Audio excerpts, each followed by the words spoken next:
Hey, what's up, y'all, and welcome to another alternative factuals video of 2021. I know it's been rough. A lot of things have been going on this year. Just a lot has been going on in the planet Earth in 2020. The pandemic, the protests, just a lot of things have been bearing on us the entire year. And even though some of that stuff still dragged over to 2021, the whole us coming into a new year signifies things that we want to accomplish this year. New changes, things we want to achieve that we did not get a chance to do last year, and seizing the opportunity to create better, improved versions of ourselves. And of course, that does not, fall short of myself nor this channel. And to make sure we start the new year off right, I want to talk about something that, was kind of discussed on Christmas regarding Wonder Woman 1984 and the future of the DC superhero film universe, or the DCEU, whatever you want to call it. And I wanted to discuss all that. But before I dive into any of this succulent, juicy topic, please be sure to subscribe to this channel. I have a lot of stuff coming for you guys in 2021, just a whole bunch of stuff, and this is content related for people of color, black people. This is our channel. This is what we do. Subscribe if you want more of this melanin. And without further and or possible ado, let's kind of just dive into this. Okay, so all my luscious, beautiful subscribers, I hope 2021 has started off for you at least well. Hopefully you were well rested. Hopefully you got a chance to let loose and get some steam, and you did it safely. But let's talk about some Static Shock. Alright, so you already know on Christmas, Wonder Woman 1984 was released simultaneously in theaters as well as on HBO Max. Now, the whole reception of Wonder Woman and all that stuff, I'm not going to get too deep into, at least in this video, because me personally, I did enjoy it, but a lot of the grievances people had was very understandable and were very much in line with some of the grievances that I had with the movie, but that is besides the point. I'm only going to reference this movie because apparently it seems to be a launching point for the DCEU to kind of use HBO Max as a means to launch other films. Maybe films that were a little bit more riskier, maybe films that, maybe won't really guarantee watchers' retention. And these characters include Batgirl and Static Shock. So obviously I'm not talking about Batgirl, we're talking about Static Shock. This is what we do. This is the channel.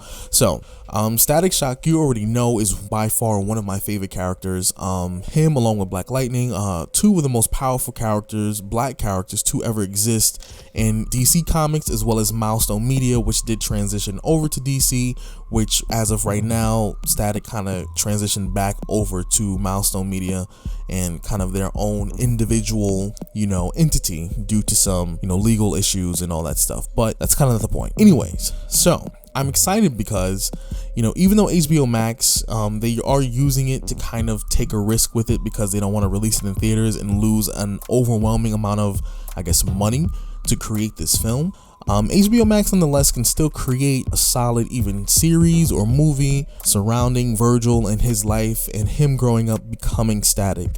And maybe that's kind of the loss of Black Lightning, where the potential of the show, even though we do know that technically the show was not canceled, they just decided not to continue with the show due to reasons we still don't officially know. But maybe this is an upside. Maybe we will get Static Shock. Maybe Black Lightning opened that door for a black show that can thrive with a superhero who is growing up in the slums of the DC universe, or technically Milestone Media as of now. So you never know. We kind of gotten this open hallway, kind of seeing what the possibilities are, and HBO Max is kind of making that possible for us when it comes to Static Shock. Now, we heard back in October that Michael B. Jordan actually signed on to produce this film. So from my understanding, this is a go. This is a green light. This is something that's actually actively being worked on. So that's something we definitely can look forward to be one of the upcoming DC/Milestone Media kind of movie or show.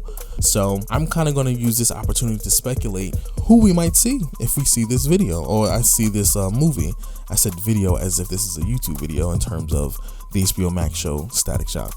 But if we were to speculate and see and kind of figure out what would be in this first movie, obviously we would get Virgil. We would get his origin. We would get the Bang Babies. Now, one of the people that I think I wanted to see the most in terms of villains probably would be Rubber Band Man.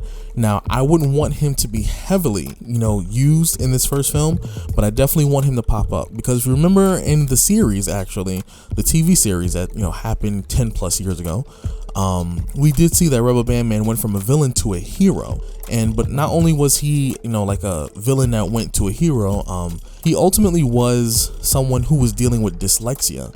And a lot of the reason why he was a villain was because he did not get the help that he felt that he needed in order to function as an adult. And it played heavily into his character, actually. And I thought it was really dope, because people don't realize sometimes villains in DC, Marvel, Image Comics, even in indie comics like Kugali Media and stuff like that, people are villains sometimes by a circumstance. It's not like they sought out to be evil or sought out to be, this villainous person. They were pretty much just, a villain because things did not work out for them. Things did not align with, their lives. And some would say even some aspects of the Joker himself, he did not get the help that he needed.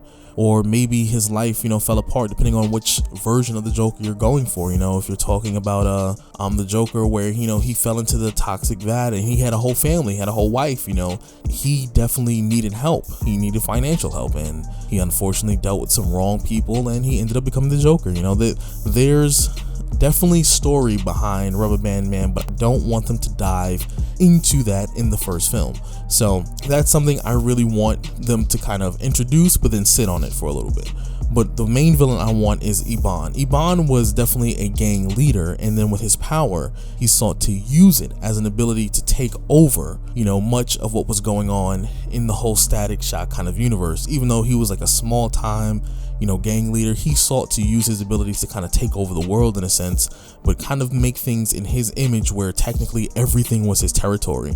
So even though he sought to kind of get bigger, his mindset was very much small, and he did not kind of go about things properly in terms of, seeking to better his community. No, he kind of just was looking out for himself and his territory and his gang, and it was all about a power thing. And in itself, that was something that was very reflective of, I guess, the, gang related community, where even though initially gangs were introduced, to protect the community, a lot of them eventually did, spawn off and then create their own sets, which eventually did transpire into how we know gangs today, which is all about territory and mostly just destroying the communities that they derive from. It's not just, Bloods and Crips and, and Patria and stuff like that, the Dominican gangs and nothing like that. It's also white gangs too, you can say the same thing about the KKK. I consider them like gangs, pretty much terrorists actually, but that's a whole discussion for another video. But for the most part, I want to see what Iban is going to do when he gets his powers. I want to see his approach to gaining more powers, more people under his influence, in order to not only face Virgil, aka Static, but ultimately I do want to see how they're going to portray his character. Are they going to portray him as someone whose intention is completely evil, or are they going to portray his character as something where, once again, his villainous ways were kind of due to circumstance, which in itself would not be wrong either, because Iban only does what he knows. He was born, raised into this lifestyle, and that's all Iban knew. That's all he knows in terms of how to survive.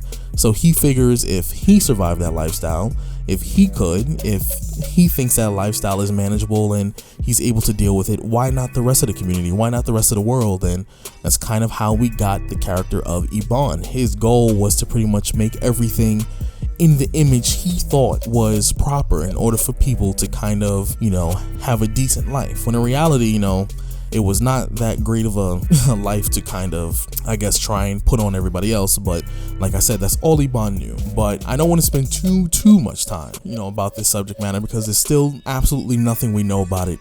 But those are just, a couple of my ideas in terms of how I think they should go about the Static Shock movie.